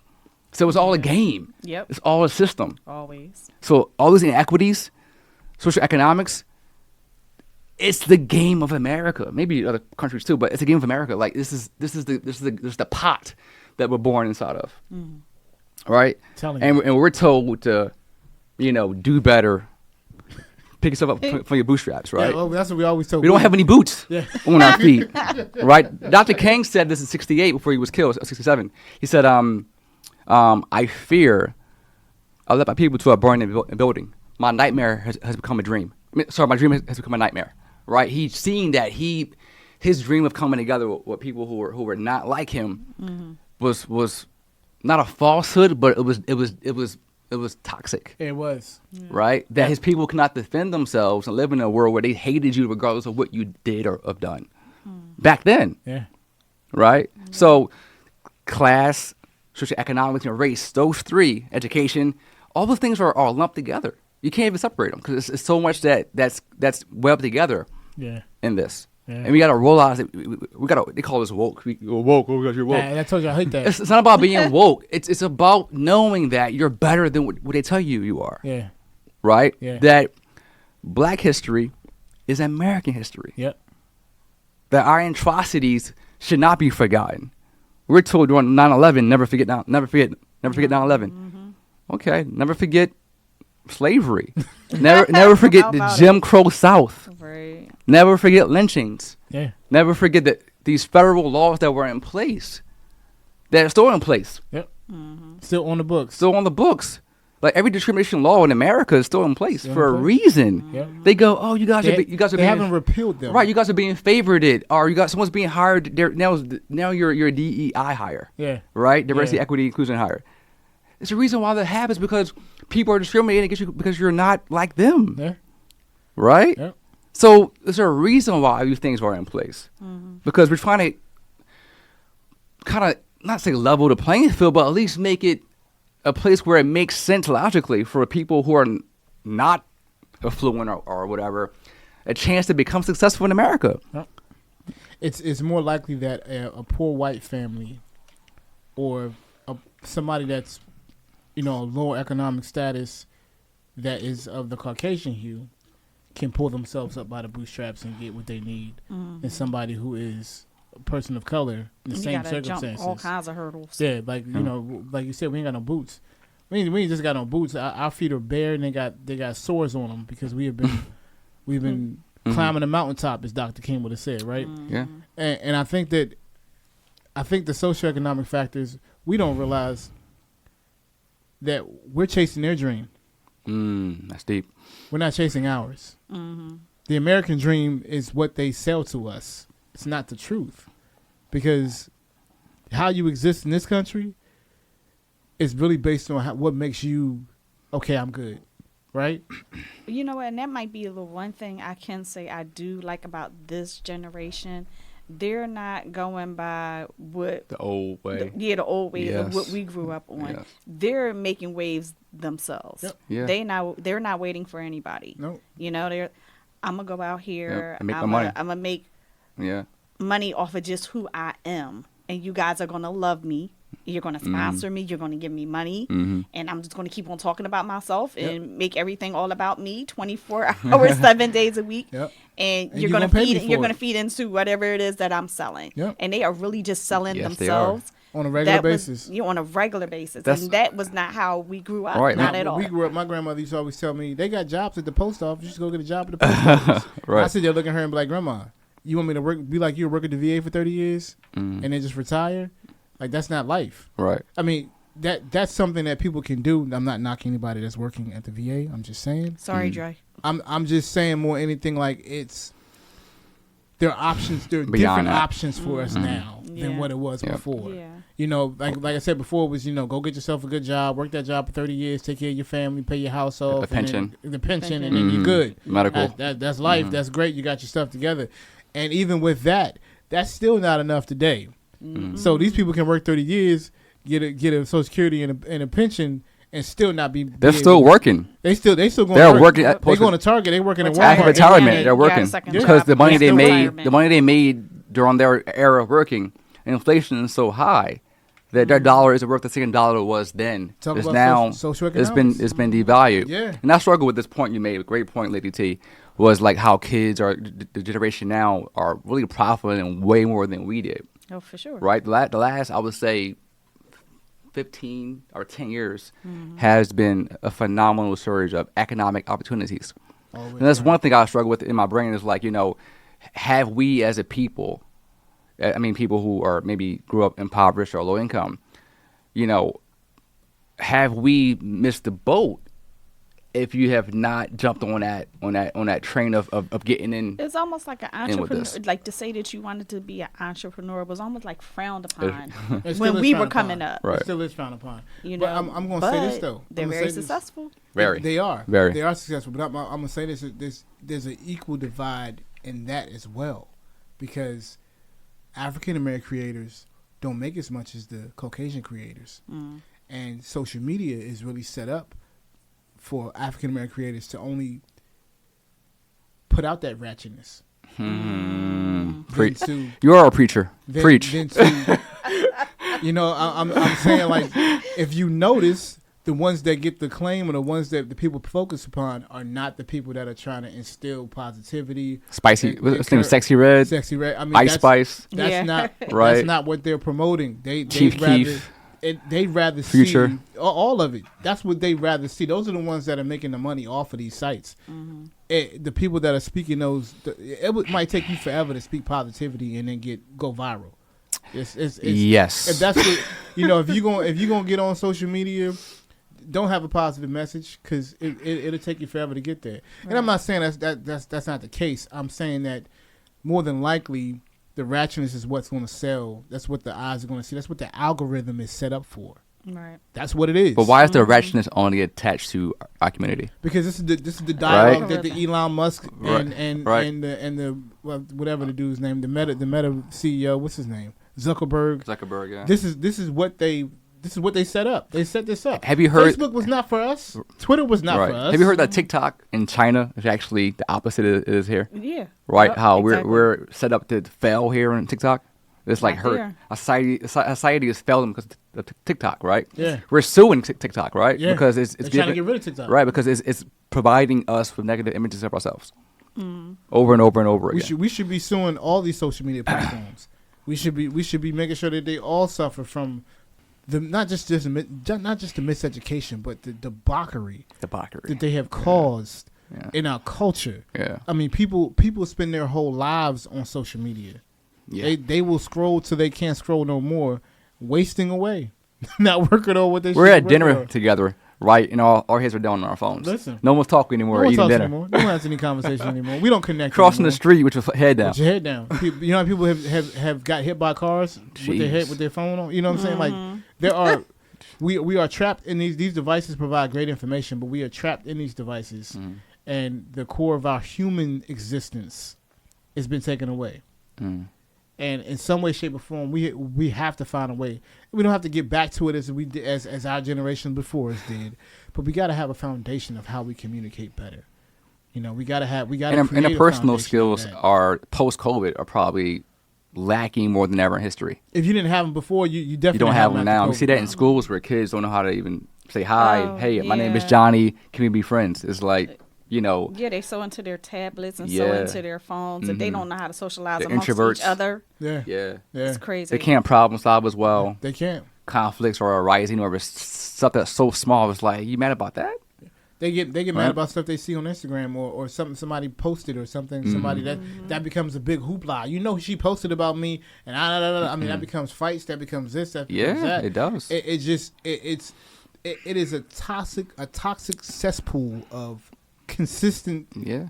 ratchetness, all right, on a regular basis. Right. And that's what's educating our kids. So I say more than anything else, if you're gonna vote, if you're gonna wake up and vote about anything, vote about let's start curtailing some of these things that go on. Let's start challenging these social media sites and these social media platforms. Like, why are you only showing black people in this type of way? Why are you not showing Wow. us in a brighter light? Why do we have to? And then when we do positive things, why don't you highlight it? Facts. I mean, this goes to both sides. The Republicans at the RNC had Amber Rose as one of those spokespeople, right?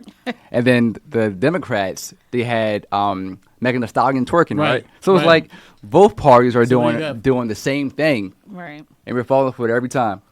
Every Right. 4 years, every 2 years, every 4 years, we fall for it. They want your vote. They want your vote because they need your vote. For them to stay in power, Exactly. they need your vote. Yep. So, It's like, wake up, people. yeah, you Yeah. need to make wake up. sure you hold them accountable, as you said. Hold T. them accountable, Hold them yeah. accountable. Hold them accountable, And exactly. Make sure they know, yo, you want my vote? You have to work hard for this.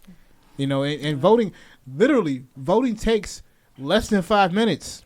Okay, Exactly that. so we go from the beginning of 2024 to November of 2024, and they constantly campaigning for 5 minutes of your time every 2 years and every 4 years. If that, this is a button you can push for all the same party, right? Yes. So I mean, That right it could there. take 10 seconds.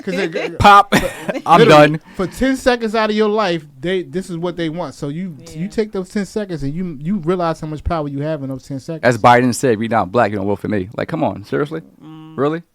I mean, I'm just saying. Brother T, we gonna wrap the show up. But listen, is there anything you want to say to the people, to just even the listeners out there? Anything you want to put out there? I just want to thank you, first of all, for allowing me to be on your platform. I'm a pretty private guy in my personal life. But I'm trying to kind of at least get my foot wet and speaking more on platforms. So thank you for inviting me here. I appreciate it. Man, for sure. I just think, like we were all saying together as a collective, is just educating ourselves and passing it down to our children in neighborhoods, and our kids around us, so that way they know the best choices for themselves. And even if they don't, they know how to find knowledge somewhere. They have the skills to research and dig in deep, and they have the skills to think critically and have logic in their minds and rationalize things. Yeah. So it's important to have our kids question everything, even ourselves, question us, Right. you know, and allow them to grow into who they want to be. Like you mentioned, Lady T, kids are entrepreneurs these days. They are. My niece is 21 years old and she has like 4 salons, literally. See. And so I'm proud of her because like she's Right. she's not sitting, dormant or idle, Or waiting waiting on somebody waiting else. for somebody else, right? So we have to continue to, first feed ourselves. And I don't only mean that with up here, but nutrition, like feed ourselves with organic, natural foods. Another topic to talk about, right? Yeah. Feed ourselves well, feed our souls well, spiritually as well, whoever you believe in. It's important as well. Nourishment of the soul, of the body, and the mind is everything. We're given 75 to 100 years here on earth. Let's make it the best. We have to give ourselves the best, that self-care, that mental health, that forgiveness of ourselves for our mistakes in the past. Those things matter. Forgiving our parents, forgiving our friends, whatever. Don't hold on to burdens, right? Giving love and being kind to ourselves first is the first step, and then spreading it to somebody else. Yeah. And with that kind of mindset, we can change the whole world. I know it sounds cliche, but we can start changing one house at a time, one block at a time, one neighborhood at a time, and that spreads. I know it's corny, but we have to be spreading more love and kindness. Right. It's not corny. it's more energy for you to be mad at somebody via a post or a text or whatever it may have, or she thinks she cute, right? Right? That's such a detriment to ourselves. Just love and share love. Like black love was a big thing in the 70s and 80s, right? It was a Yeah, big it thing. was. Black love. Yep. So love who you are in your own skin. Yeah. Spread it, educate our minds, and make sure that the next 20, 30, 40 years we're seeing a change. And let's put the wretchedness to the bottom as a subculture. Let the real culture of black people, Right. of minorities, or whoever you want to be shown in a proper and a positive and a real way. Okay. Love it. Yeah. Ty? I thank you for coming on here and dropping the bars tonight, man. He was what he Ty. Yes. I told you. All of the I told you that. gems. Yes. I told you. I told Ty, like, Ty, he wanted us. He wanted us, Ty. No, 'cause we need more of this. I Yeah, we mean, do. radio, TV, public speaking, we need more of it. We need more men like you. We need more programs like the one that you went through. Yeah. We don't have many of those out here. Mm-hmm. So I think those are the things that we should probably be voting for, maybe. I don't know. Put Yeah. them out there, That's real. Feeding nonprofits. One thing I want to add on, like, teaching parents how to parent. It's a big thing. Like, instilling those skills in high school. On, like, if you want to be a parent one day, this is a job. It is. It is. It's a full-time It's a job. full-time It never job. stops. And economically, are you ready for that? Yeah. It's For the true. rest That's of an your 18. life. That's an 18-year commitment, right? For the It's rest true. of your life. But you know what they say. That's my baby mom, baby daddy. I want you to have my kids. They don't know what that really means. Mm-hmm. They don't have a clue. They don't have a clue. My BM, my Other half. my other half. They don't have a soulmate. clue. They don't have a clue what that means. How much work goes into it. Man, I shoot, man. I done made some mistakes in life. I wish I didn't have kids with some people, but that's just the way it is. You know, you live and you learn. Yes. And that needs to be taught in some kind of way, shape, or form. That these are things you should expect. You know, this might happen, so you should be prepared for it regardless. Right. And they don't teach that kind of stuff to kids. My bad, T. Go ahead. What was you gonna say? No, you know, I was going to say thank you for coming. Thank you for educating our listeners. Mm-hmm. And, you know, I'll say this. Parents, talk to your kids. Yeah. Kids, talk to your parents. Ask your parents questions. You know, what is it? How will you, if you don't ask questions, how else will you learn? Exactly. So ask all of the questions in the world. And parents, take time out and talk to your kids. Educate your kids. Help the teachers, you know what I mean, to keep on, you know, you want your kids to be smarter. You want them to be prepared for the real world out there. So parents, talk to your kids. Kids, ask your parents questions. It's okay. Yeah, no, it really is okay. Yeah, it's okay. It definitely is okay. Well, you know, I want to end the show just saying, you know, Brother T, thank you for coming on, agreeing to come on, and you know, I'm always like, yeah, we'll have you on the show. That was a couple months ago. Yeah. But when the project arrived, I immediately thought about you because I said to myself, like, if anybody could talk about education and voting, it would be you. You'd have some great understanding about what this thing entails. You know, we talk a lot about voting and education, but I think you said something that was key. Is that we gotta start spreading more love and kindness. There's a battlefield politically right now, and no matter what you do or who you vote for or however it is, my political views should not determine how I treat you. Exactly. Okay, so the bottom line is if we treat each other with the same respect, there'll be better communication. There'll be better ways for us to collaborate and understand each other. I can disagree with you on a political issue, but that doesn't mean I'm gonna stop loving you, right? That doesn't mean I'm gonna make you think that you're wrong about how you feel. I think that's what we do a lot of times is we try to knock each other because we think we know more than what the other person knows, but we always should realize that they're living through their experience just like you living through your experience. And experience is what makes up who we are. You know, Brother T told us about a lot of experiences he had in college, what it was like, some of the things, some of the victories he had in the process of getting his degrees.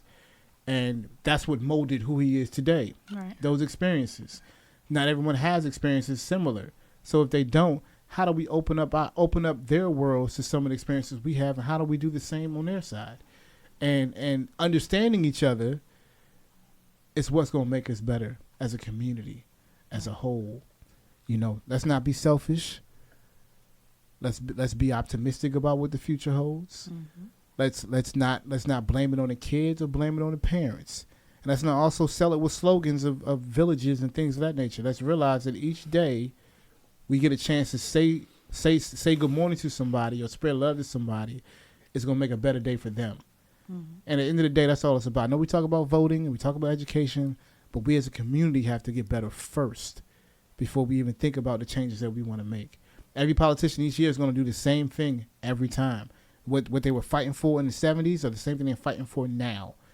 Equality, better jobs, better wages, and really a better quality of life for all citizens. That's really what it's about. A better quality of life. That's how we met, though. Yeah. Awful love, right? It really was. It really was. It wasn't like, oh, I heard who this guy. Like you met me, it was like, wow, that's love. And I gave it to you and your family, like you were my own family, right? And that's why we're here today. That is exactly why it was a natural, organic thing. Listen, and my daughter loves you, so that's I love her too. She's awesome. My daughter loves you. You gonna see Mr. Williams, Daddy? She's awesome. Yes. Shout out to Mecca. She's all hugs. Mecca, I love you, baby girl. Shout out to you. I thank you just for even pushing your daddy to do this thing. And you know, hey, sometimes I look at my kids and I be on the phone doing work, and they be like, "Daddy, daddy, daddy, daddy, daddy, daddy, daddy." But I realize that what I'm doing is gonna be better for them when they get older. You know, you're setting the tone. They've been in here. We seen them in here making noise outside in the hall. Right. They've been in here though, and excited to be here. So you gotta give them examples. You know, and as a father, as a young father, quote unquote, right? Young father. I'm a young I father. heard what you were I'm a young See daddy. what you did there. But as a father, I really take what we do seriously because I know we're being examples for not just my kids, and not just Child's kids, not just T's children or grandchildren. It's really about what they're seeing, Right. and seeing us in these type of settings is what they feel like they can do as well. So, you know, shout out to all the families out there. Shout out if you were doing something positive every day for your kids to see, being an example. Shout out to That's you. right. Another thing, I mean, not to go on longer, but you said a good point was another topic probably. Mecca's going to find a man that's like you. Yeah. Like you're representing the man that she knows to be a man. Yeah, Right. That's why it's so important to have strong parents in both parents, but especially black men yes, in households with little girls. I have a little girl. Yeah. She's 8 years old. yeah, And she sees how I treat my wife. yep, Right? And that's her in 20 years. Yep. Right? Finding someone like that. yeah. I mean, I told my lady that the other day. I said I want them to be able to know. I want my daughter to be able to know how she's supposed to be treated, and want my son to be able to see how he's supposed to treat him. So, regardless of the fact, this needs to be the example in house from the very beginning. The best teacher is what they see, not on TV, not on YouTube, right What's in here, front of 'em. Yep. right here. My daughter made a confession to me 2 weeks ago talking about, I guess, her ex now.